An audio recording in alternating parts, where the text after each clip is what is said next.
ماضی کی بزدلی میں عجب حال ہو گیا، کچھ لوگ خود ہی اپنے مقدر سے مر گئے کہ خیبر سے بھاگ آئے تھے جن کے بزرگوار، ان کے پسر تبسم اصغر سے مر گئے۔ خیبر سے بھاگ آئے تھے جن کے بزرگوار، خیبر سے بھاگ آئے تھے جن کے بزرگوار، ان کے پسر تبسم اصغر سے مر گئے۔ آئیے اپنے انہی چار مصروں سے میں عالی جناب مولانا وسیم اصغر صاحب قبلہ سے گزاروں تشریف لائیں اور مومنین کے قلوب کو منور فرمائیں۔ بابا سے بلند نعرہ صلوات۔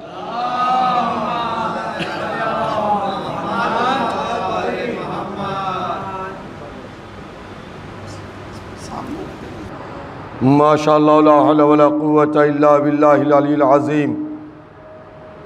اعوذ باللہ من الشیطان اللعین الرجیم، بسم اللہ الرحمن الرحیم، بہ نستعین وهو خیر المعین، الحمد للہ الذی ہدانا لہذا وما كنا لنہتدی لولا ان ہدانا اللہ، لقد جاءت رسل ربنا بالحق، الصلاة والسلام والتحیۃ والاکرام علی رسول الکریم، مولانا و مولا الثقلین محبوب رب المشرقین طہ و یاسین ابی القاسم محمد۔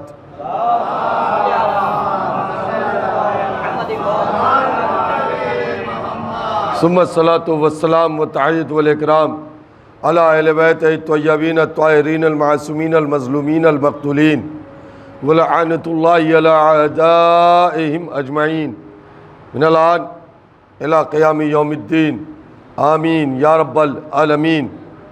اما بعد فقد قال ابو عبداللہ الحسین علیہ الصلاة والسلام لأخیہ محمد الحنفیہ، یا اخی انا عازم علی الخروج الى المکہ والتحیات علی ذلک، انا واخوتی وبنو اخی وشیعتی، کلامہم کلامی ورائہم رائی۔ صلوات پڑھے محمد۔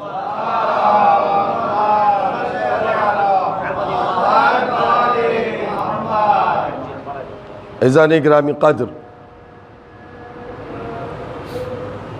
معرفت و تعارف انصار حسین، اس عنوان کے تحت میں نے کل آپ کے سامنے گفتگو کا آغاز کیا تاکہ دیکھیں کہ امام حسین کے جو جانثار ہیں، جن پر خود امام کو ناز ہے، امام فخر کر رہے ہیں اور فرما رہے ہیں جیسے مجھے ملے ویسے کسی کو نہیں ملے، تو آخر ان کا کردار کیا ہے؟ کیوں امام نے کہا کہ جیسے مجھے ملے؟ کوئی تو بات ہوگی ان کے اندر کہ جو وقت کا امام ان پر فخر کر رہا ہے کہ جیسے مجھے ملے۔ اور یہ فخر امام نے صرف روز عاشور نہیں کیا، بلکہ میں نے کل آپ کے سامنے عرض کیا کہ امام نے مدینے سے نکلتے وقت اپنے بھائی حضرت محمد حنفیہ سے کہا تھا کہ میں جو جا رہا ہوں تو میرے ساتھ میرے بھائی ہیں، میرے بھتیجے ہیں اور میرے کچھ شیعہ ہیں، اور یہ وہ شیعہ ہیں، وہ جانثار ہیں، وہ دوست ہیں کہ جن کی بات میری بات ہے، جن کی رائے میری رائے ہے۔ عزیزو، یہی ایک جملہ انصار حسین کی عظمت کو سمجھنے کے لیے کافی ہے۔ یہی ایک جملہ امام کا انصار کی اہمیت و فضیلت اور ان کی افضلیت کو اجاگر کرنے کے لیے کافی ہے۔ امام کہہ رہے ہیں کہ ان کی بات میری بات، ان کا کلام میرا کلام، ان کی رائے میری رائے ہے۔ یعنی جو وہ رائے دے دے سمجھ لو میں نے دے دیا، جو بات وہ کہہ دے سمجھ لو میں نے کہہ دی۔ بات بتائے، کسی معصوم نے کسی کے لیے بھی یہ ضمانت نہیں لی۔ نہیں غور کیا عزیزوں میں جملے پہ، کسی معصوم نے بھی اپنے اصحاب کے لیے یہ ضمانت نہیں لی ہے کہ ان کی بات میری بات ہے۔ یہ تنہا حسین کے جانثار ہیں کہ جن کی ضمانت وقت کا امام لے رہا ہے۔ اور کب لیا؟ عاشور کے دن نہیں لیا، سب کے اکٹھا ہونے کے بعد نہیں لیا۔ آپ غور کریں، جب مدینے میں کہہ رہے امام یہ جملہ اپنے بھائی محمد حنفیہ سے، تو اس کا مطلب کیا ہے؟ کیا مدینے میں جب امام چلے ہیں اس وقت پورے جانثار اکٹھا تھے؟ اس وقت سارے جانثار امام کے ساتھ تو نہیں تھے نا. ابھی کوئی کوفے میں ہے, کوئی کہیں ہے, کوئی تو یزید کے لشکر میں ہے, لیکن امام فرما رہے ہیں کہ ان کی بات میری بات ہے. یہ ضمانت عاشور کے انصار کے لیے ہے.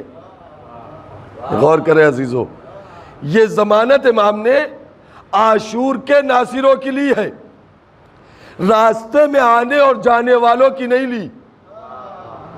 ورنہ جب امام چلے ہیں, اور میرے دوستو خاص کر کے جب ہمارا امام اپنے حج کو عمرے سے بدل کر کے اور مکے کو الوداع کہہ کر کے نکلا ہے, تو بہت سے لوگ جب انہیں پتہ چلا کہ امام نکلے ہیں کربلا کی طرف, تو کچھ لوگ تو حج مکمل کر کے امام کے ساتھ آ کر کے مل گئے.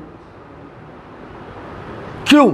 دیکھیے میرے دوستوں, انصار امام حسین کیا ہے, اور ہم بھی ایک حسین کے ناصر ہونے کی تمنا اور آرزو رکھتے ہیں. ہمارا حسین پردہ غیب میں ہے, ہم کو اس کا ناصر بننا ہے. امام کے ساتھ, اس حسین کے ساتھ کیسے ناصر چاہیے؟ ویسے ہی چاہیے جیسے حسین والے ہیں. تو ہمیں ویسا ناصر بننا ہے تو وہ کردار دیکھنا ہوگا, ان کے کردار کے آئینے میں اپنے اعمال کی بکھری ہوئی زلفوں کو سنوارنا ہے. میں نے ایک ادب کا جملہ استعمال کیا ہے عزیزو, انصار حسینی کے کردار کے آئینے میں اپنے اعمال کی الجھی ہوئی زلفوں کو کنگھی کرنا ہے تاکہ وہ سنور جائیں اور ہم اس حسین کے ناصر بن سکے. تو جب امام مکے سے چلے ہیں حج کو عمرے سے بدل کر کے, اور لوگ بعد میں آ کے امام کے ساتھ ملے, تو کیا سوچ کے آئے تھے؟ غور کریں عزیزو, کیا سوچ کے یہ لوگ آئے تھے؟ ان کی خیالوں میں تھا ہم حسین نے غریب کے ساتھ ہوں گے, امام کا ساتھ دیں گے, امام جنگ کریں گے, اور جب امام جنگ کریں گے تو انہیں پتا ہے امام کے ساتھ عباس ہے, ان کے ساتھ غازی موجود ہے. تو اب جب یہ جنگ ہوگی تو جنگ کا نقشہ کچھ اور ہوگا.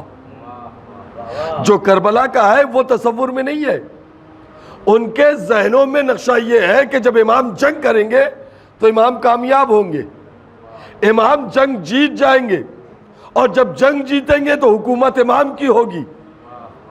بہت توجہ میرے عزیزو, حکومت امام کی ہوگی, اور جب امام اپنی حکومت قائم کریں گے تو ہم امام کے ساتھ ہیں, ہم امام کے پہلو بہ پہلو رہیں گے, تو ہمیں سب سے پہلے تو مال غنیمت ملے گا.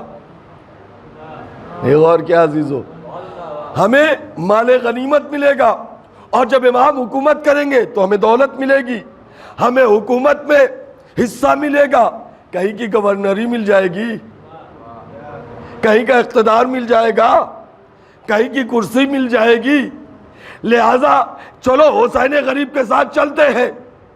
اب وہ امام کے ساتھ جب آ گئے تو امام نے قافلہ روکا, اور روک کر کے ان سے کہا جو سوچ کے آئے ہو اپنی سوچ کو بدلو, اس لیے کہ میں جنگ کرنے نہیں جا رہا ہوں, میں تخت کے لیے نہیں جا رہا ہوں, میں تاج کے لیے نہیں جا رہا ہوں, میں حکومت کے لیے نہیں جا رہا ہوں, میں سلطنت کے لیے نہیں جا رہا ہوں. جسے اپنی جان دینی ہے, بہت توجہ عزیزو, جسے قربان ہونا ہے, جسے شہید ہونا ہے, وہ میرے ساتھ آئے. میرے عزیزو دیکھیں, جسے اپنی جان دینی ہے, جسے شہید ہونا ہے, وہ میرے ساتھ آئے گا. جو جان بچانا چاہتا ہے وہ چلا جائے. نتیجہ کیا نکلا؟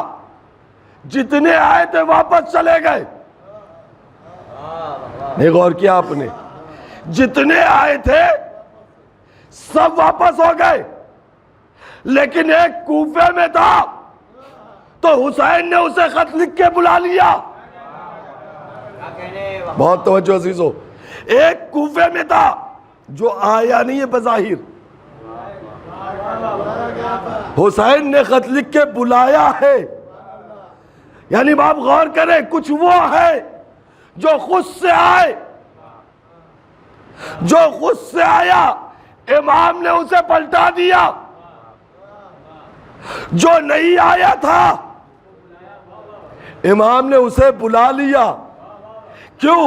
اس لیے امام دنیا کو بتانا چاہتے ہیں، یاد رکھو میرے ناصر ان کے جیسے نہیں چاہیے، مجھے ناصر حبیب کے جیسا چاہیے۔ یا علی۔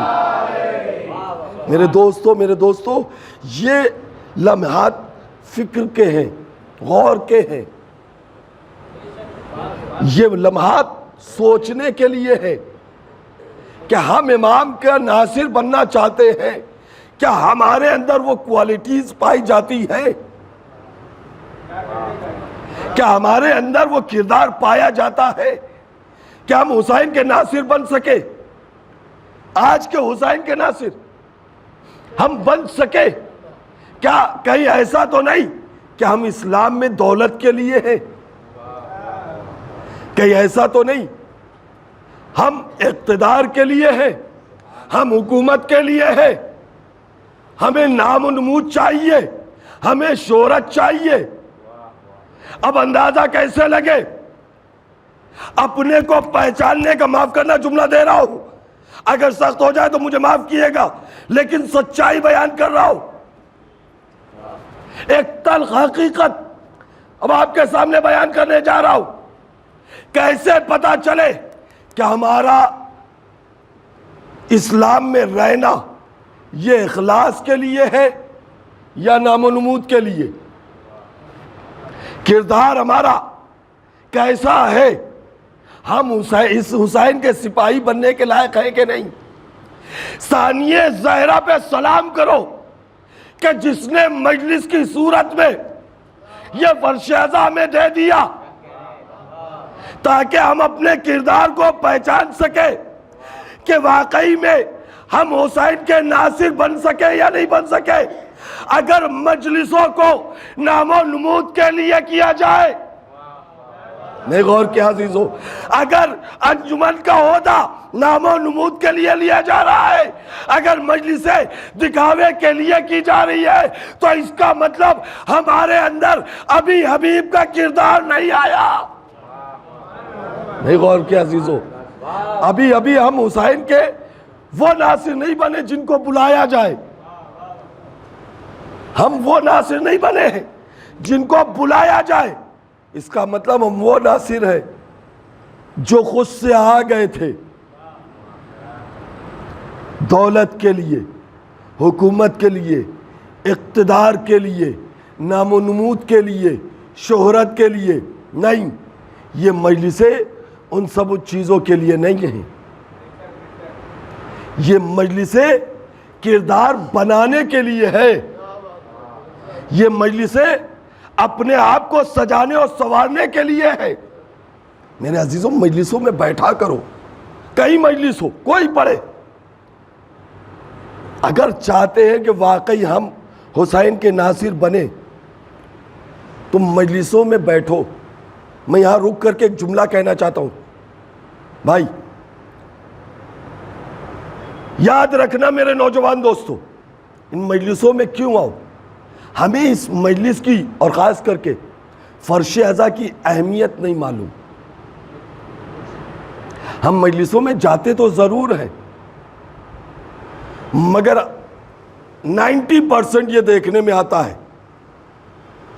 کہ مجلسوں میں نوجوان آتے ہیں اور باہر کھڑے رہتے ہیں۔ یہ پورے ہندوستان کا عالمیہ ہے، باہر کھڑے رہتے ہیں۔ جب میری انجمن آئے گی تو ہم جائیں گے ماتم کرنے، جب میری انجمن آئے گی تو ہم ماتم کرنے جائیں گے، اور گئے ماتم کی اور پھر نکلے، پھر چلے گئے۔ میرے عزیزو، جانتے ہو فرش ازا کی اہمیت کیا ہے؟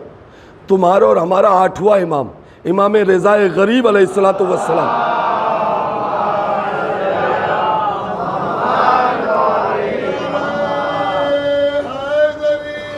یا اللہ،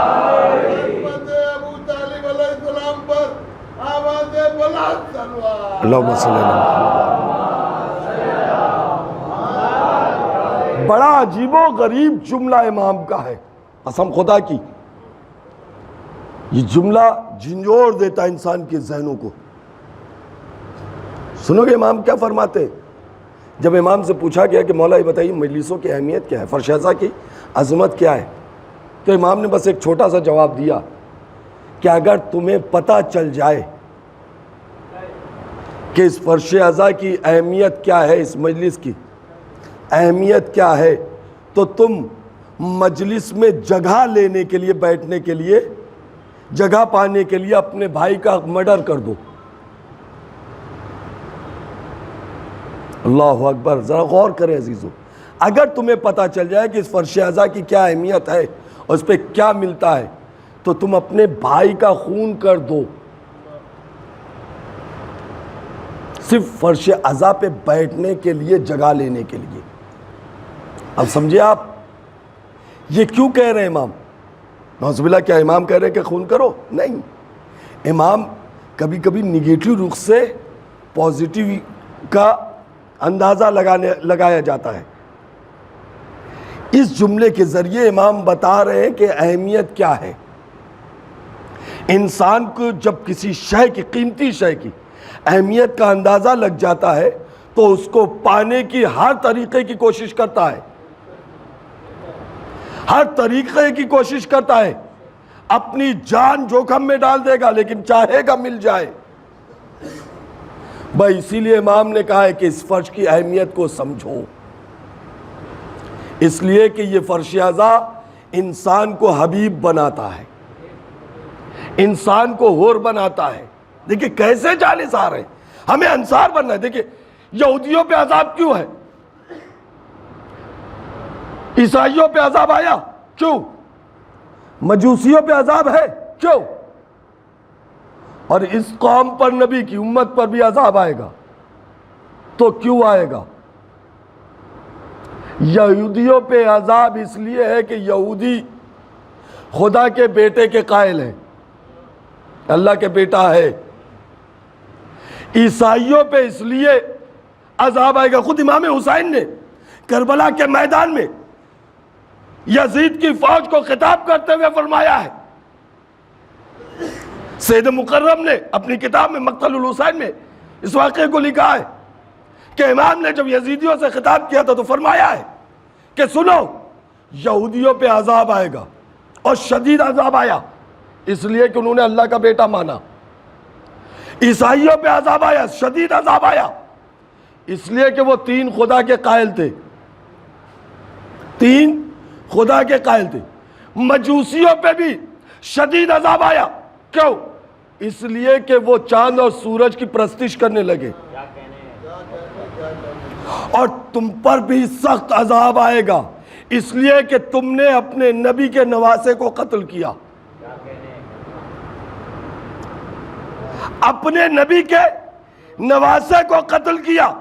یہ تو یزید کی فوج کو خطاب کیا اور کہا کہ تم نے میری عظمتوں کو، میرے رتبے کو نہیں پہچانا اور مجھے قتل کرنے پہ آمادہ ہو، میرے دشمن بن گئے تو تم پر عذاب آئے گا اور شدید عذاب آئے گا۔ لیکن جب اپنے اصحاب و انصار کو امام خطاب کرتے ہیں تو کیا لفظ رکھا ہے امام نے؟ اللہ اکبر۔ امام فرماتے ایھا الکرام، جب ہمارے ساتھ نے دو مقام پہ امام نے اپنے انصار کو ایھا الکرام کہا ہے، بہت توجہ عزیزو۔ امام حسین کربلا میں اپنے ساتھیوں کو اے کریم لوگوں، آپ سوچے خود کریم، ابن کریم، ابو الکرام حسین اپنے جانثاروں کو، اپنے اصحاب کو کریم کہہ رہا ہے۔ ذہن کی عظمتوں کو سمجھے میرے عزیزو۔ خود مولا امام حسین جو خود کریم، جس کا بابا کریم، جس کی اولاد کریم ہے، اور وہ آواز دے رہا ایھا الکرام دو مقام پر۔ ایک مرتبہ تو امام نے عاشور کے دن، صبح عاشور،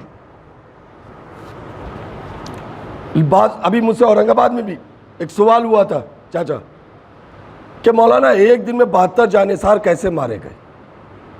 یہ اکثر نوجوانوں کے ذہن میں سوال کلک کرتا ہے کہ یہ کیسے ممکن کہ دن بھر میں 72 مارے گئے اور جنگ بھی کرنے کے لیے آئے ہیں۔ لوگوں نے رجز بھی پڑھے ہیں، بہت سے امام کے سپاہیوں نے، ہے نا، کچھ دیر تک جنگ بھی کی ہے، تو یہ کیسے ہو گیا؟ سنو عزیزو، سید مکرم نے اور دوسری ایک اور کتاب کی اور ان کے حوالے سے آیت اللہ صادق نجمی نے اپنی کتاب میں لکھا ہے کہ جس وقت عمر سعد نے کہا تھا کہ اے لوگوں گواہ رہنا اور جا کے یزید کو بتا دینا کہ حسین کی طرف پہلا تیر میں نے چلایا، یہ کہہ کر کے تیر چلائے ہیں، تاریخ کہتی ہے اس ایک تیر کے پیچھے 10,000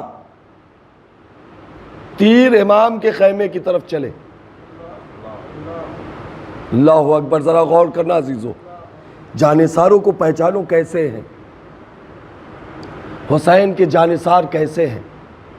10,000 تیر، دوسرے لفظوں میں کہا جا سکتا ہے نا کہ تیروں کی بارش ہو رہی ہے، مگر میں نے بہت کوشش کی تاریخ میں ڈھونڈنے کی، ایک تیر بھی مجھے نہیں ملا جو اہل بیت میں سے کسی کو لگا ہو۔ بہت غور کرنا عزیزو،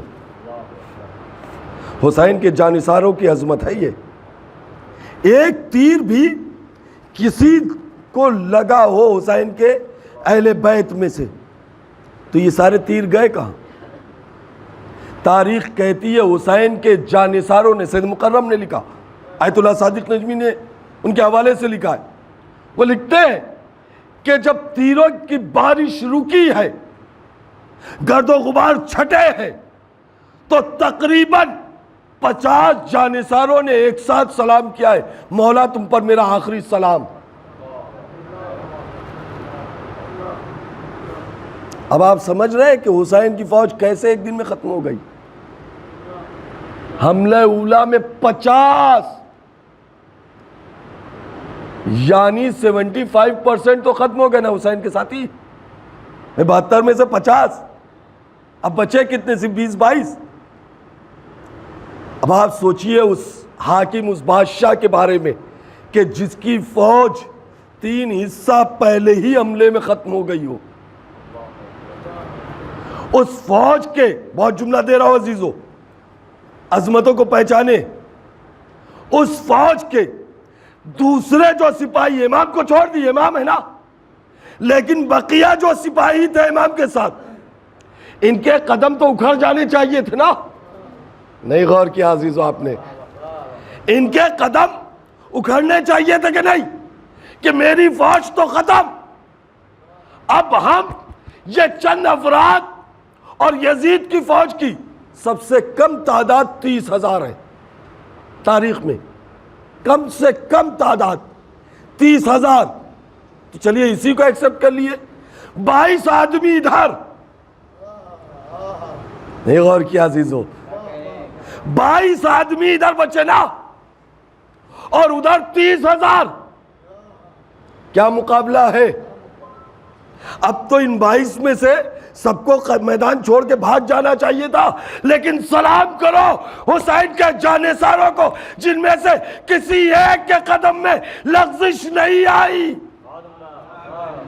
نہیں عزیزو، آپ نے غور نہیں کیا، میں نے جب ماہ مبارک میں اپنے بہنوئی کے، سرفراز بھائی کے سوئم کی مجلس پڑھی تھی، تو میں نے ایک آیت پڑھی تھی جس میں امامت کی شرط بیان کی تھی۔ میں نے عرض کیا تھا آپ کے سامنے کہ اللہ رب العزت نے ارشاد فرمایا قرآن میں، وَنَجْعَلُهُمُ الْأَئِمَّةَ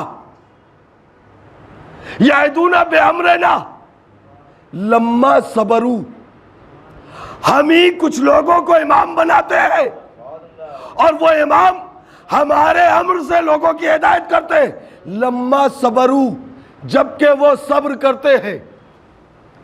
یعنی امامت کے لیے شرط ہے صبر. امامت کے لیے شرط ہے صبر. اور زمین کا بظاہر پہلا امام ہے ابراہیم. انی جعلک للناس اماما، ہم انسانوں کا امام بنا رہے ہیں تو امام ہے ابراہیم پہلے. اور جب ابراہیم امتحان دے رہے تھے اور بیٹے کی منزل آئی اسماعیل کی، اور اسماعیل کو ذبح کرنے کے لیے لے جانے کی بات کی، تو اسماعیل نے کیا کہا تھا؟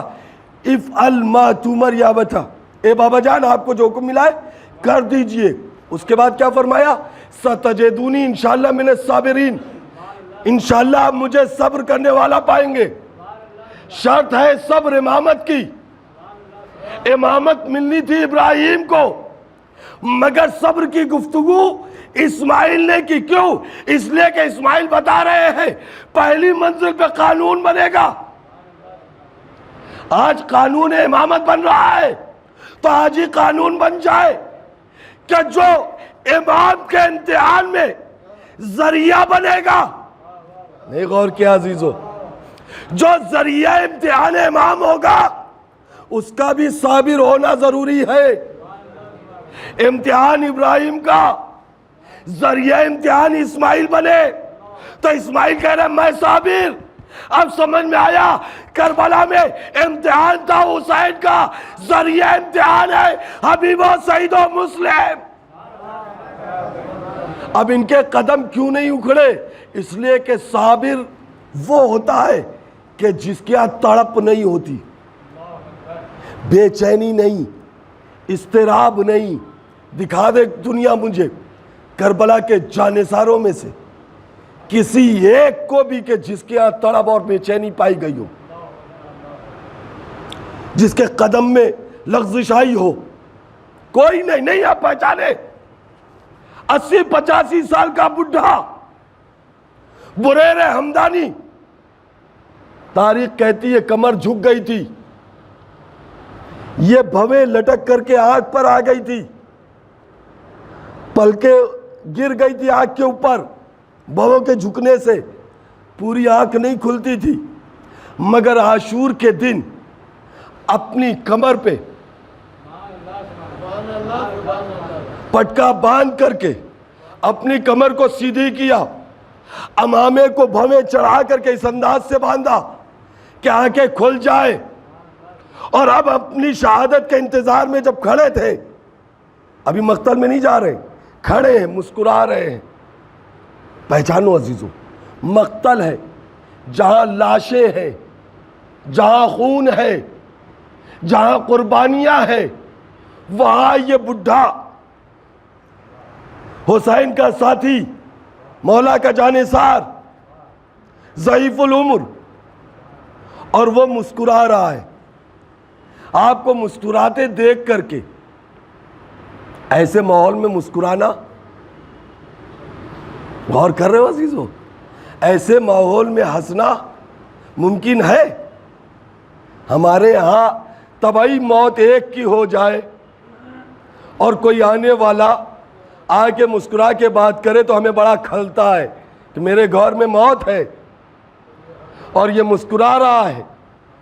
وہاں تو اپنے لشکر میں موت ہے، ساتھی مر رہے ہیں اور ایسے میں بریر مسکرا رہے ہیں.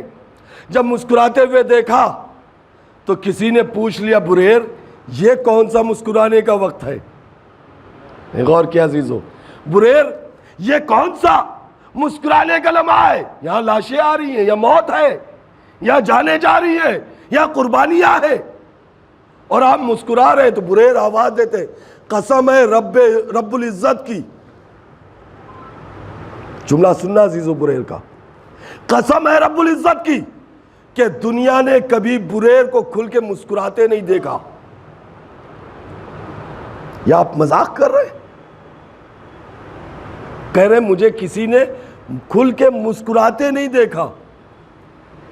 قرآن کہہ رہا ہے کہ رو زیادہ ہنسو کم، رو زیادہ ہنسو کم. اس لیے کہ بیجا دیکھیں آدمی روتا رہے کھڑا ہو کر کے تو ساری دنیا اس کی تو متوجہ ہو جاتی ہے کیوں رو رہا ہے. لیکن کوئی سڑک پہ ہنستا رہے تو دنیا کہہ کے جاتی ہے بے وقوف ہو گیا ہے. ہنسنے والے کو بے وقوف کہا جاتا ہے, رونے والے سے ہمدردی کی جاتی ہے. اب پہچان رہے نا عزیزو. اب وہ وہاں مذاق کر رہے, حضور آپ اس وقت کون سا مذاق کا محل ہے, یہاں لاشیں آ رہی ہے. وہ کہتے ہیں قسم ہے رب العزت کی کہ مجھے کبھی کسی نے کھل کے مسکراتے نہیں دیکھا. تو حضور آج کون سا ہنسنے کا مقام؟ کہنے لگے قسم خدا کی اس سے بہتر کوئی مسکرانے کا مذاق کا مقام نہیں ہے. ہائے ہائے ہائے ہائے, اس سے بہتر کوئی مقام نہیں ہے. کیوں؟ اس لیے اب وہ آواز دیتے ہیں. علی کا جملہ یاد رہے, جب ضرورت لگی تو تمہارے مولا نے کیا کہا تھا؟ فستو ورب الکعبہ, رب کعبہ کی قسم علی کامیاب ہو گیا. یہ امام کا جملہ ہے. بریر حمدانی کربلا میں کہہ رہے قسم خدا کی اس سے زیادہ مسکرانے کا کوئی موقع نہیں ہے. کہا کیوں؟ کہا اس لیے کہ نصرت امام میں جان جا رہی ہے. ہماری کامیابی کی یہی ضمانت ہے. اللہ اکبر, اللہ اکبر. پہچانے عزیزو, ہماری کامیابی کی ضمانت ہے. جب انسان اپنی زندگی میں کامیاب ہوتا ہے, میرے نوجوانوں امتحان کا رزلٹ آ جائے اور پاس ہو جاؤ تو روتے ہوئے گھر آتے ہو. کوئی بھی اپنے انٹرویو میں گئے, آپ آفس کے لیے جاب کے لیے سلیکٹ ہو گئے, سلیکشن ہو گیا, کامیاب ہو گئے انٹرویو میں, روتے ہوئے آتے ہیں؟ نہیں. پتا چلا زندگی میں جو کامیاب ہوتا ہے وہ روتا نہیں مسکراتا ہے. بریر بتا رہے ہیں یاد رکھو اگر تمہاری موت حمایت امام میں ہے,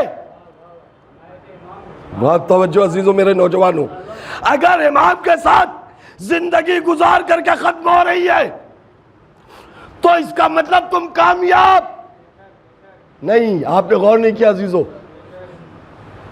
میں ایک منظر پیش کرتا ہوں یہاں پر, ایک روایت محسوس کریں. قرآن نے کیا کہا ہے؟ لا تموتن الا وانتم مسلمون. دیکھو خبردار مرنا نہیں مگر یہ کہ اسلام پر. مرتے وقت مسلمان رہنا, زندگی کے لیے نہیں کہا, پیدائش کے لیے نہیں کہا کہ پیدا مسلمان ہونا, زندگی مسلمان کی گزارنا, مگر مرنے کے لیے کہا ہے کہ مسلمان مرنا. کیوں؟ اس لیے کہ ہو سکتا ہے کہ کل کا کافر آج مومن ہو جائے, ہو سکتا ہے آج کا مومن کل کافر ہو جائے.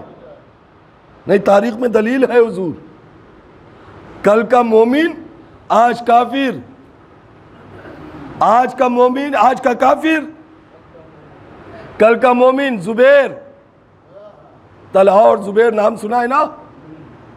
زبیر کل مولا کے ساتھ تھا, سائے کی طرح رہتا تھا, سائے کی طرح.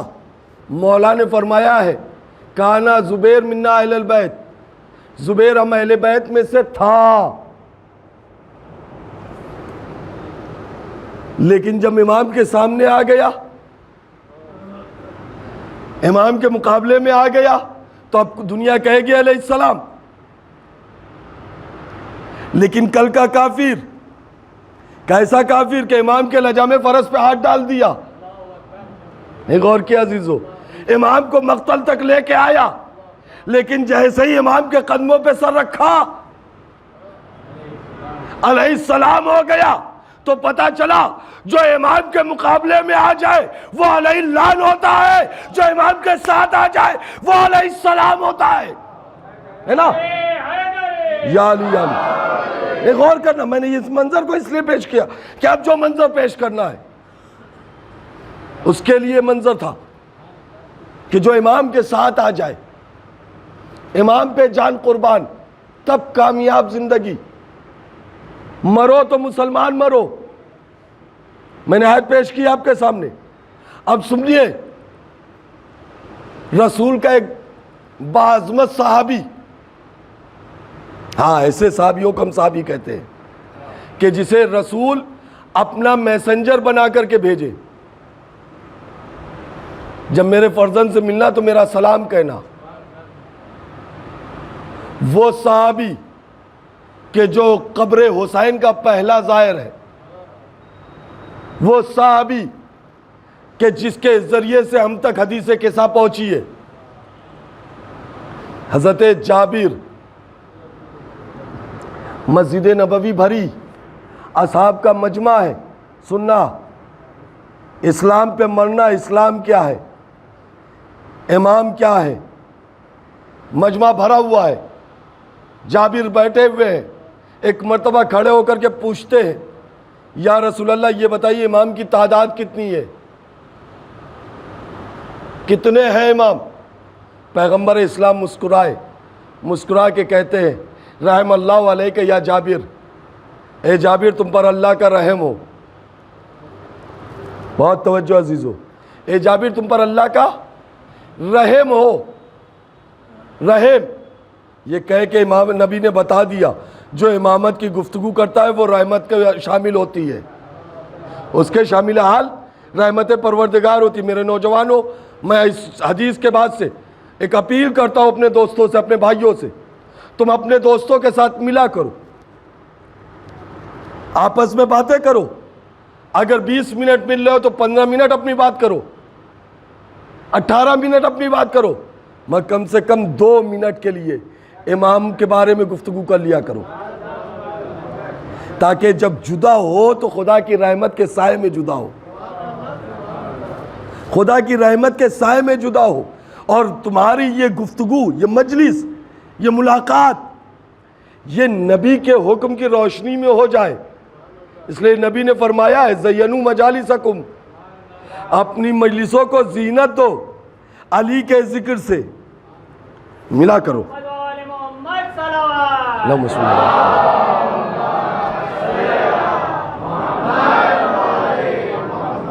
تو اب پہچانے عزیزو، نبی امام کتنے کہ اللہ تم پر رحم کرے۔ اب جو جملہ فرمایا ہے عزیزو، اب جو جملہ فرمایا ہے اسی کے لیے زحمت دی ہے۔ نبی فرماتے ہیں، رحم اللہ علیک یا جابر، سألتنی عن الاسلام باجمعہ، اے جابر سوال کیا امام کتنے ہیں؟ اور اب نبی کیا جملہ فرما رہے ہیں، اے جابر تم نے مجھ سے پورا اسلام پوچھ لیا۔ نہیں غور کیا عزیزو آپ نے، اے جابر تم نے مجھ سے پورا اسلام پوچھ لیا۔ یہ جملہ کہہ کے نبی نے بتا دیا، یاد رکھو امام اور اسلام الگ نہیں ہے، جو امام ہے وہی اسلام ہے، جو اسلام ہے وہی امام ہے۔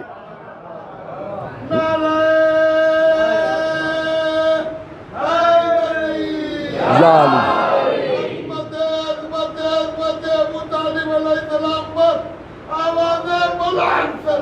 اللہم صلی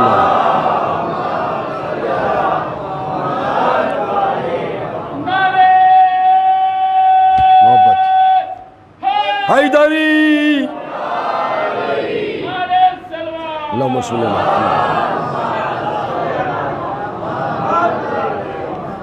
تم نے مجھ سے پورا اسلام پوچھ لیا۔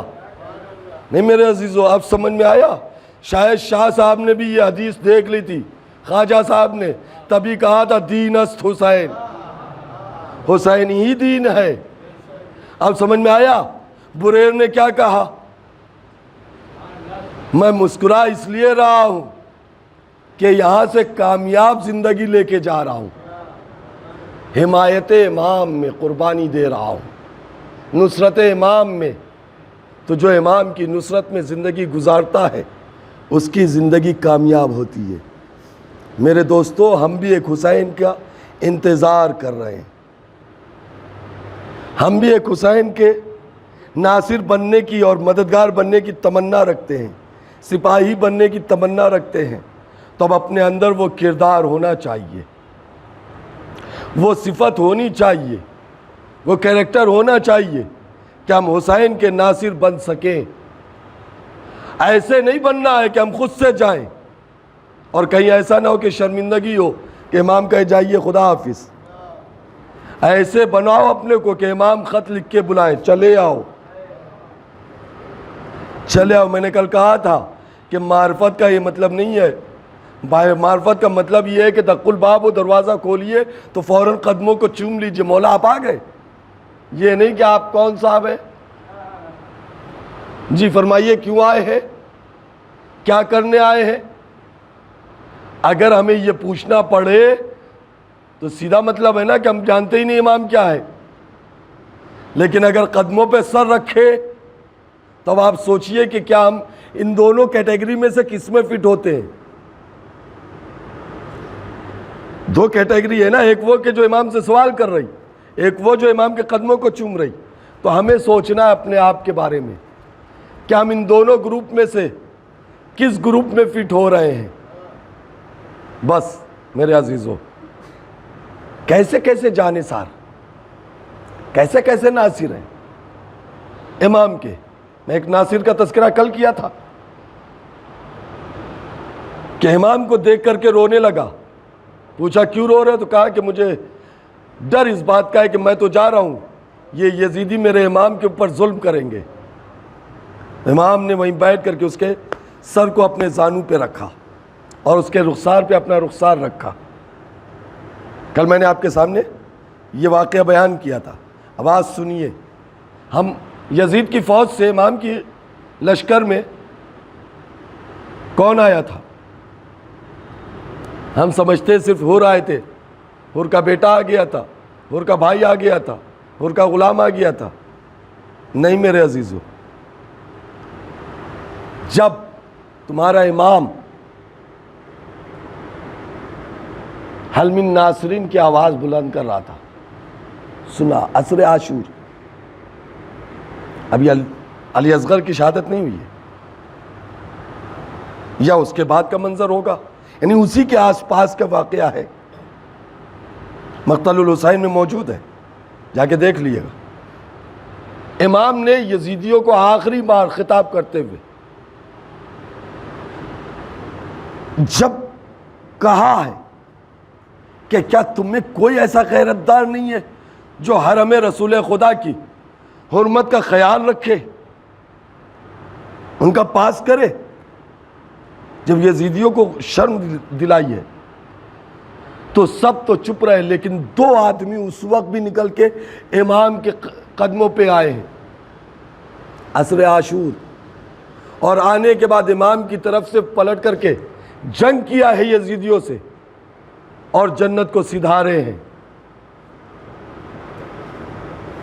امام کے کہنے پہ لوگ آئے ہیں, ایسا نہیں ہے.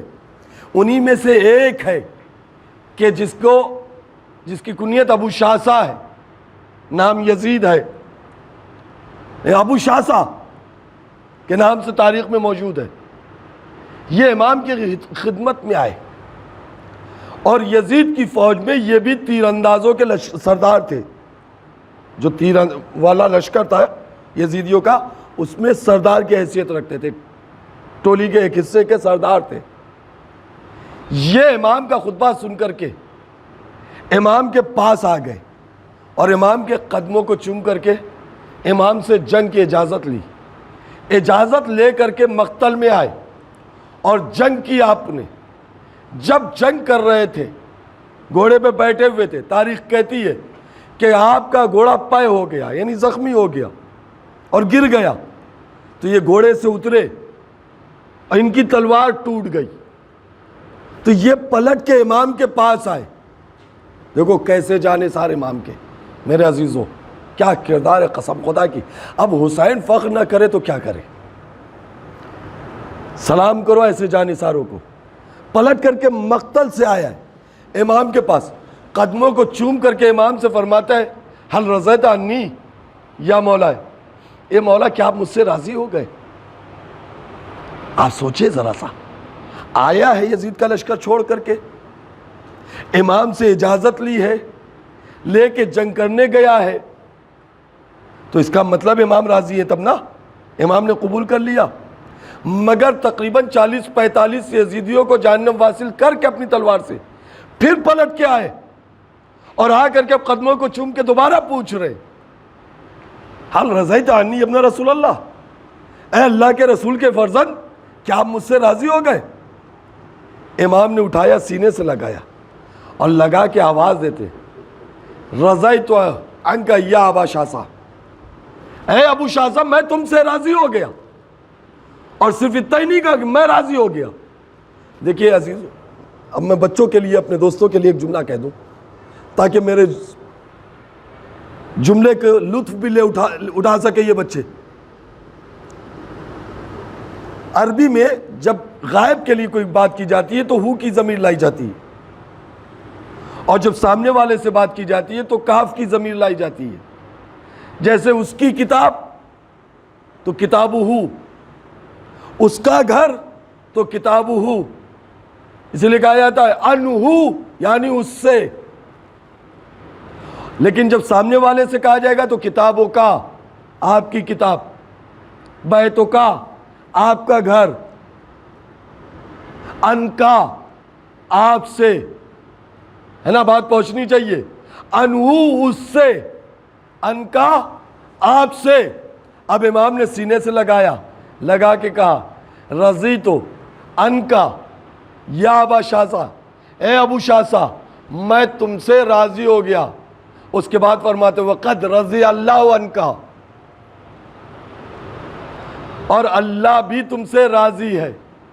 نہیں غور کیا عزیزو، کچھ لوگوں کو اسی لفظ سے یاد کیا جاتا ہے لیکن انہو ہوتا ہے، رضی اللہ عنہ، لیکن یہ اور ہے جن کے لیے دنیا دعا کرتی ہے اللہ ان سے راضی ہو جائے۔ یہ کربلا کے حسین کے ساتھی ہے کہ جن سے امام کہہ رہے ہیں رضی اللہ عنہ کا، اللہ تجھ سے راضی ہو گیا۔ جیسے ہی یہ جملہ سنا کہ امام بھی راضی، اللہ بھی راضی، تاریخ کہتی ہے ابو شاہ صاحب وہی سجدے میں گر گئے، شکر کا سجدہ، اللہ اکبر، امام مجھ سے راضی، شکر کا سجدہ، سجدے سے سر اٹھایا، آسمان کی طرف دیکھ کر کے ایک دعا کی۔ سننا میرے نوجوانوں، دعا کی، اے پروردگار میرے صحب میں، ترکش میں جتنے تیر ہیں میں یہاں سے یزیدیوں پہ چھوڑ رہا ہوں، معبود کوئی تیر خالی نہ جائے۔ سنو گے کتنے تیر تھے؟ تاریخ لکھتی ہے کہ ان کے ترکش میں اس وقت 100 تیر موجود تھے، 100 تیر ان کے ترکش میں، ان کے صحب میں موجود تھے۔ آپ نے تیر وہیں یہ دعا کر کے تیر چلانا شروع کیا۔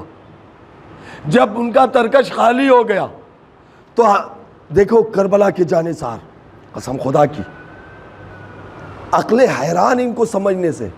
اما جب ایک غلام کو نہیں سمجھ پا رہے ہو تو امام کو کیا سمجھے گی دنیا؟ اور وہ غلام جو ابھی دشمن کے لشکر سے نکل کے آیا، یزیدیوں سے ابھی تازہ نکل کے آیا ہے، ہم اسے نہیں سمجھ پا رہے کہ یہ ہے کیا۔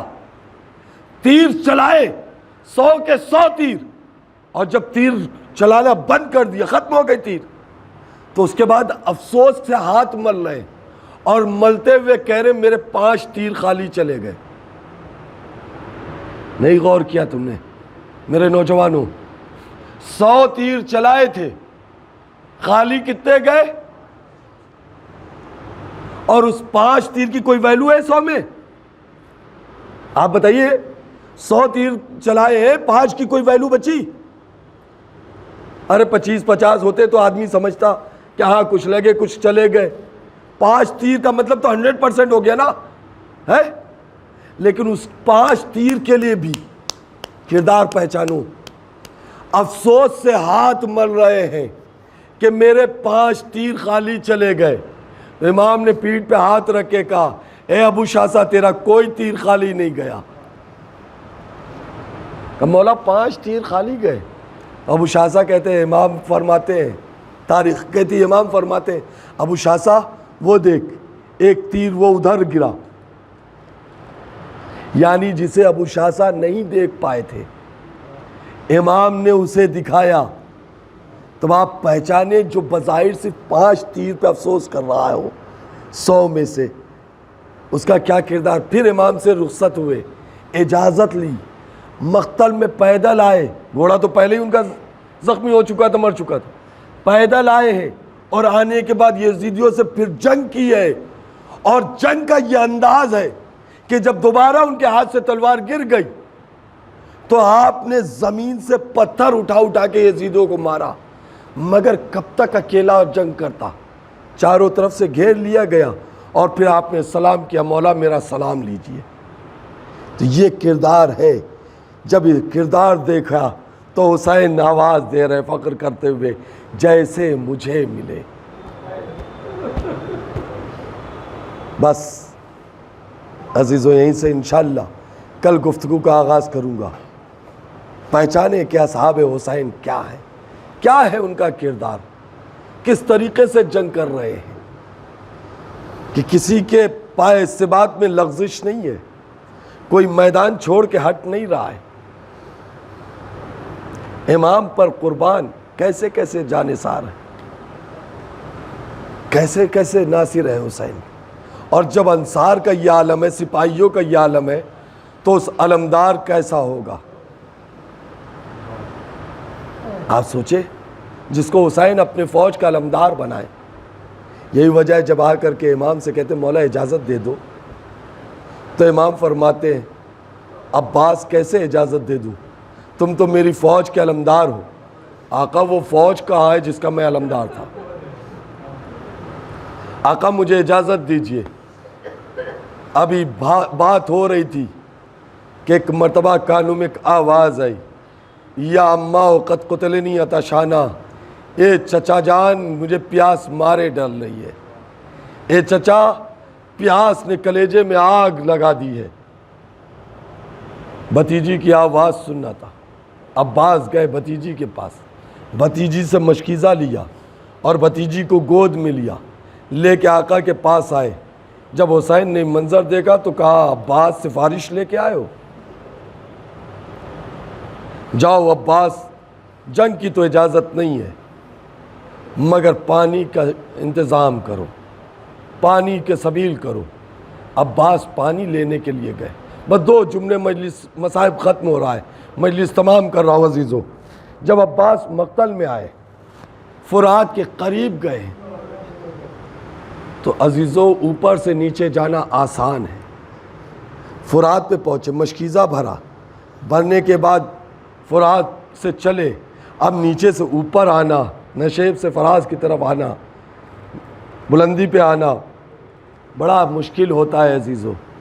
اور ایسے میں کہ جب دشمنوں کا لشکر موجود ہو, گھیر کے کھڑا ہو, غازی آئے, پورے لشکر نے گھیر لیا راستہ, عمر سعد کے کہنے پہ راستہ نظر نہیں آ رہا ہے. بعض مقاتل نے لکھا ہے کہ عباس نے اپنے رکابوں میں اپنے پنجے کو پھنسایا اور گھوڑے کی پیٹھ سے اٹھ کر کے خیمے کی دوری کا اندازہ لگا رہے تھے. کہ عمر سعد پوچھتا ہے عباس کیا دیکھ رہے ہیں, کسی نے کہا لگتا ہے خیمے کی دوری کا اندازہ لگا رہے ہیں. عمر سعد کہتا ہے تیر انداز کہاں ہو, آگے بڑھو, عباس پہ ایک ساتھ تیر چلاؤ. اللہ اکبر. ایک اکیلا عباس, نہ ہاتھ میں تلوار ہے, نہ ہاتھ میں شمشیر ہے, نہ ہاتھ میں نیزہ ہے, نہ ہاتھ میں ڈھال ہے, کچھ نہیں ہے نا عباس کے ہاتھ میں. ایک ہاتھ میں مشکیزہ ہے, ایک ہاتھ میں علم ہے. عباس بڑھ رہے ہیں. ذرا محسوس کرنا سوگوارو, 10,000 تیر جب ایک ساتھ عباس پہ آئے, عباس کیسے مشکیزہ بچائے. ایک مرتبہ عباس نے بائیں ہاتھ میں علم اور مشکیزہ لیا, دائیں ہاتھ کو خالی کر کے عباس نے آتے ہوئے تیر کو روکنا چاہا. جہاں اپنے ہاتھ سے تیر روک رہے تھے کہ ناگاہ پیچھے سے ایک تلوار چلی, عباس کا دایاں بازو قلم ہو گیا. جزاک اللہ جزاک اللہ. ہاں سوگوارو, جیسے ہی عباس کا دایاں بازو قلم ہوا, عباس نے مشکیزے کو دانتوں سے پکڑا, علم کو اپنے پیر اور گھوڑے کے پیٹ سے دبا کے پکڑ لیا اور بایاں ہاتھ خالی کیا.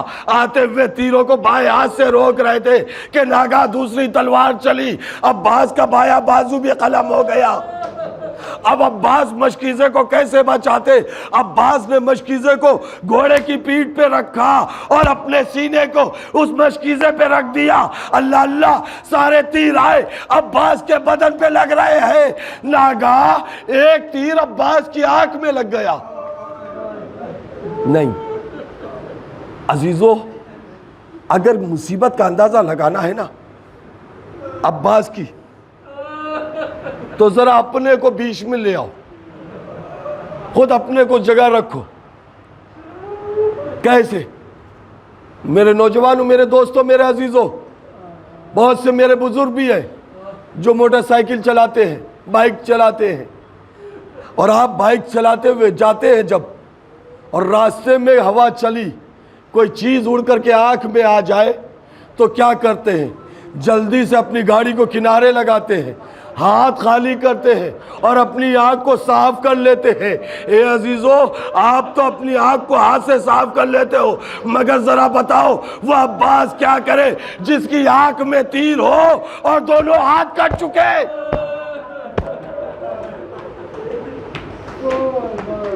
جزاک اللہ خیر جزا۔ ہاں، عباس کے دونوں بازو قلم ہوئے۔ عباس کے سر پہ کسی شقی نے گرز مارا، عباس گھوڑے سے زمین پہ آ گئے۔ اے عزیزو، محسوس نہیں کیا جب کوئی اوپر سے نیچے آتا ہے تو اپنے ہاتھ ٹیک دیتا ہے نا؟ ہائے میرا غازی کیا کرے جس کے ہاتھ نہیں ہے۔ گھوڑے پہ سے زمین پہ آئے، سلام کیا، مولا میرا آخری سلام قبول کیجئے۔ امام چلے ہیں عباس کے نصرت کے لیے، تو کیا کہتے ہوئے چلے؟ الان انکسر ظہری، بھیا تمہارے مرنے نے میری کمر توڑ دی۔ عباس کے لاشے پہ آئے حسین؟ نہیں، لاشے پہ نہیں آئے، جھکے، راستے سے اٹھایا کچھ، پھر آگے بڑھے، پھر کچھ اٹھایا۔ کیا اٹھا رہے سمجھ گئے نا؟ یہ عباس کے بازو۔ آؤ ہاتھوں کو جوڑ کے آقا سے کہے، آقا ارے عباس پہ آخری وقت ہے، بعد میں اٹھا لیے گا، پہلے عباس کے لاشے پہ جائیے۔ عجب نے حسین آواز دے، اے ذاکر مجھے عباس کے ہاتھ اٹھا لینے دے، اس لیے کہ جب عباس کے پاس پہنچوں گا عباس وصیت کر دے گا، آقا میرے لاشے کو نہ اٹھانا، ارے کم سے کم اپنے بھائی کا لاشا نہ صحیح ہاتھ تو اٹھا لو۔ ارے بازوؤں کو علم کو لے کے آئے۔ جزاک اللہ۔ بس آخری جملہ، عباس کا ماتم کر لو۔ اے سوگوارو، حسین صبح سے لاشیں لا رہے تھے نا، تو جو لاشا لے کے آتے خیمے کے اندر جاتے، جو لاشا لاتے خیمے میں جاتے، بیویوں کے درمیان ماتم ہوتا تھا، لیکن اب تو لاشا نہیں لائے نا، اب لاشا نہیں لائے، صرف علم اور دو کٹے ہوئے بازو لے کے آئے۔ ارے آنے کے بعد حسین جب در خیمہ پہ پہنچے، وہی علم کو زمین پہ رکھا، خود بیٹھ گئے، اور بیٹھنے کے بعد آواز دی، اے زینب ام کلثوم، اے رباب رقیہ، اے اماں فضہ، آؤ حسین کو پرسا دو، حسین غریب ہو گیا، حسین کا عباس مارا گیا۔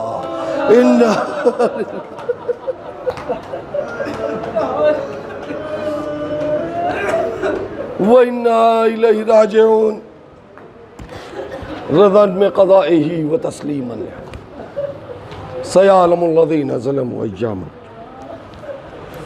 پروردگار ہماری اس مختصر سی عبادت کو شرف قبولیت عنایت فرما۔ پروردگار حاضرین مجلس کے تمام تر جائز حاجتوں کو پورا فرما۔ پروردگار کوئی غم نہ دے سوائے غم مظلوم کربلا کے۔ پروردگار شیعان علی جہاں کہ بھی ان کی جان، مال، عزت، آبرو، ناموس کی حفاظت فرما۔ اے میرے اللہ، ہمارے ان آنسوؤں کو شرف قبولیت عنایت فرما، رومال زہرہ میں جگہ عنایت فرما۔ اے میرے معبود، اسی زہرہ کے رومال کا واسطہ ہمارے آنسوؤں کو جاکنی، قبر، برزخ، محشر، حساب کتاب ہر منزل پر شفاعت کا ذریعہ قرار دینا۔ اے میرے مولا، ہمارے معصومی ائمہ کو ہم سے راضی و خوشنود فرما۔ اے میرے اللہ، ہم سب کو جب تک زندہ رہیں قرآن و اہل بیت سے متمسک رکھنا، موت بھی آئے تو قرآن اور اہل بیت پہ آئے. ہمارے امام کو ہم سے راضی خوشنود فرما. امام کے ظہور میں تاجیل فرما, تاجیل فرما, تاجیل فرما. اے میرے معبود, قبل الظہور امام ہم سب کو صحیح معنوں میں شیعان علی عزاداران حسین بننے کی توفیق عنایت فرما. پس ظہور امام ہم سب کو مولا کے اعوان و انصار میں شمار فرما. اے میرے اللہ, تجھے اس مجلسوں کا واسطہ عزاداری کا واسطہ ہے, زہرہ کا واسطہ ہے. ہماری ان مجلسوں کو شرف قبولیت عنایت فرما, اور یہاں جتنے بھی مومنین مدفون ہیں ان سب کو جوار معصومین میں جگہ عنایت فرما.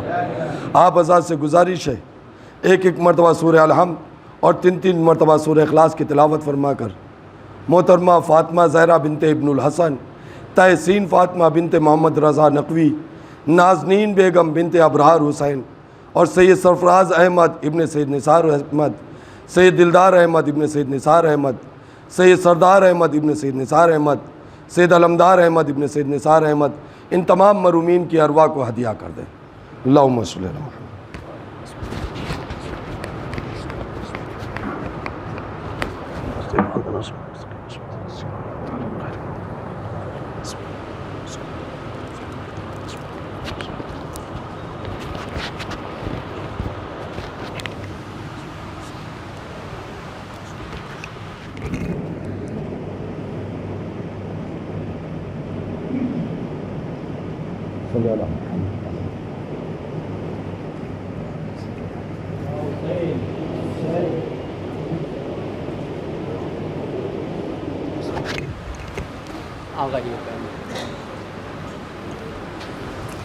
مومنین سے گزارش ہے کہ کم سے کم ایک ماتم میں تو آپ لوگ ٹھہریں, اس سے پہلے کہ میں چھوٹا سا ہی نوحہ پڑھوں گا انشاءاللہ. آپ لوگ ایک ماتم کمپلیٹ کرنے کے بعد ہی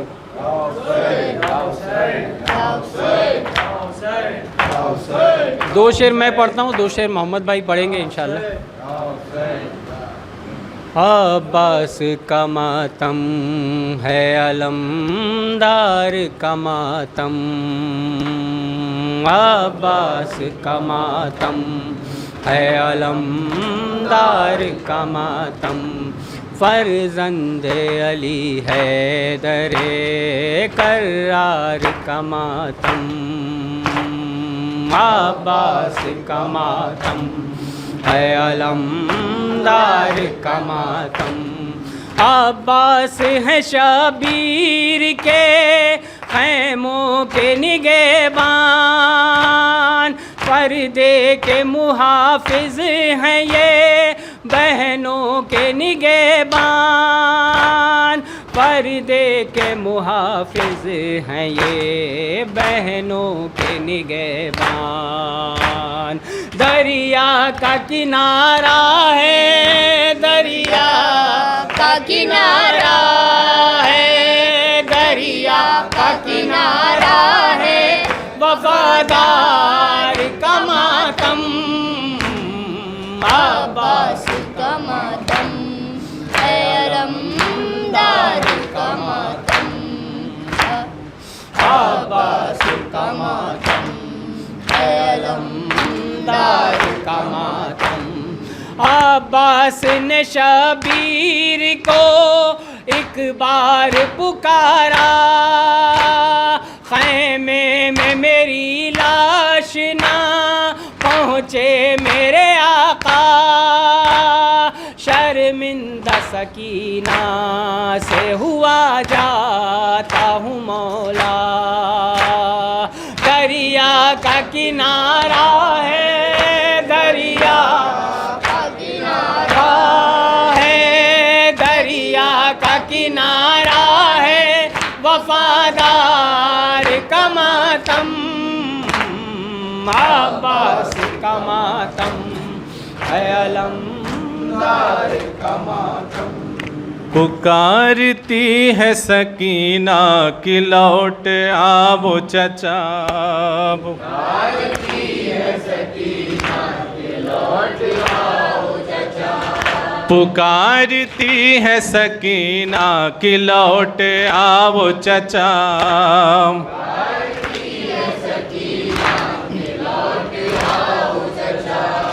ہوا ہے زخمی کلیجا کہ لوٹ آؤ چچا، تی ہے سکینہ کہ لوٹ آؤ چچا، پکارتی ہے سکینہ کہ لوٹ۔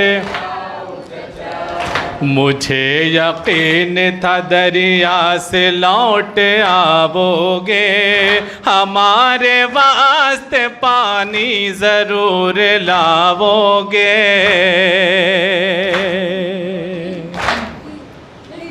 مجھے یقین تھا دریا سے لوٹ آؤ گے، ہمارے واسطے پانی ضرور لاؤ گے۔ نہیں کروں گی میں شکوہ کہ لوٹ آؤ چچا، پکارتی ہے سکینہ کہ لوٹ آؤ چچا، پکارتی ہے سکینہ کہ لوٹ۔ مجھے خبر نہ تشانے کٹیں گے دریا پر، چھدے گی مشک لہو بھی بہیں گے دریا پر۔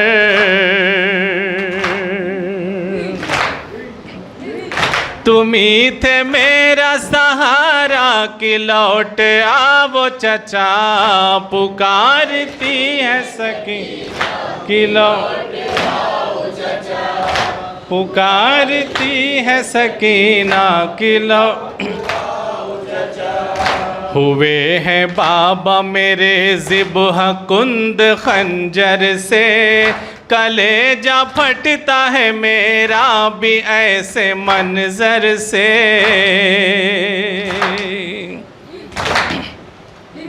میں سہ نہ پاؤں گی صدمہ کہ لوٹ آؤ چچا، پکارتی ہے سکینہ کہ لوٹ آؤ چچا، پکارتی ہے سکینہ کہ لوٹ آؤ چچا۔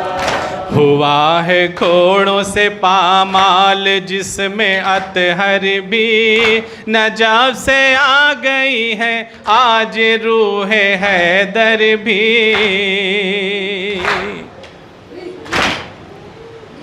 نہیں رہا میرا بابا کہ لوٹ آؤ چچا، پکارتی ہے سکینہ کہ لوٹ آؤ چچا، پکارتی ہے سکینہ کہ لوٹ آؤ چچا۔ بچھڑ کے تجھ سے میں کیسے رہوں گی بتلاؤ، یتیم ہو گئی ہوں مجھ پہ کچھ ترس کھاؤ۔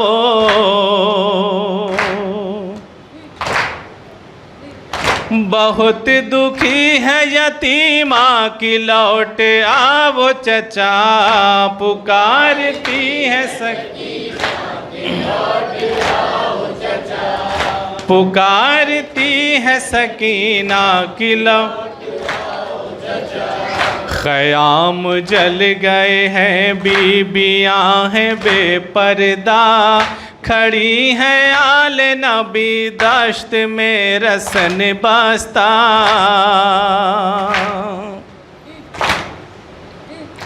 گلا ہے رسی سے جکڑا کہ لوٹ آؤ چچا، پکارتی ہے سکینہ کہ لوٹ آؤ چچا، پکارتی ہے سکینہ کہ لوٹ آؤ چچا۔ اسیر ہو کے یہ جاتی ہے اب سوئے کوفہ، لبوں پہ اس کے ظفر اب بھی ہے یہی نوحہ۔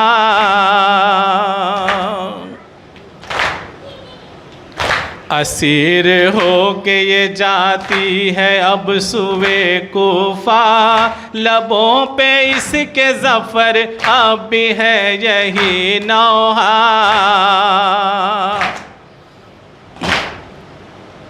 نہیں ہے کوئی سہارا کہ لوٹ آؤ چچا، پکارتی ہے سکینہ کہ لوٹ آؤ چچا، پکارتی ہے سکینہ کہ لوٹ آؤ چچا، پکارتی ہے سکینہ کہ لو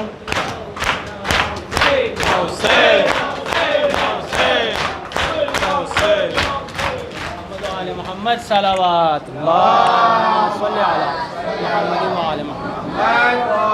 اعوذ باللہ من الشیطان اللعین الرجیم، بسم اللہ الرحمن الرحیم۔ اللہم لعن ولا ظالم ظلم حق محمد وعلی محمد والآخرة تابع له ولا ذلك۔ اللہم لعن الإصابة التي جاهدت الحسین وشایعت وبایعت وتابعت على قتله، اللہم لعنهم جميعا۔ اعوذ باللہ من الشیطان اللعین الرجیم، بسم اللہ الرحمن الرحیم۔ السلام علیک یا ابا عبداللہ، السلام علیک یا ابن رسول اللہ، السلام علیک یا ابن فاطمۃ الزہراء سیدۃ النساء العالمین، السلام علیک یا ابن امیر المومنین وابن سید الوصیین، السلام علیک وعلی جدک وابیک وعلی امک واخیک واولادک واصحابک اجمعین۔ السلام علیکم ورحمۃ اللہ وبرکاتہ۔ السلام علیک یا غریب الغرباء، السلام علیک یا معین الضعفاء والفقراء، السلام علیک یا شمس الشموس، السلام علیک یا انیس النفوس، السلام علیک یا ایہا المدفون بارض طوس، السلام علیک یا مغیث الشیعۃ والزوار فی یوم الجزا روحی و جسم لک الفدا ورحمۃ اللہ وبرکاتہ۔ السلام علیک یا صاحب العصر والزمان، الامان الامان الامان من فتنة الزمان، السلام علیک یا خلیفۃ الرحمن، السلام علیک یا شریک القرآن، السلام علیک یا امام الانس والجان، السلام علیک یا امام زماننا، ھذا عجل اللہ تعالی فرجک وسہل اللہ تعالی مخرجک وظہورک ورحمۃ اللہ وبرکاتہ۔ بسم اللہ الرحمن الرحیم۔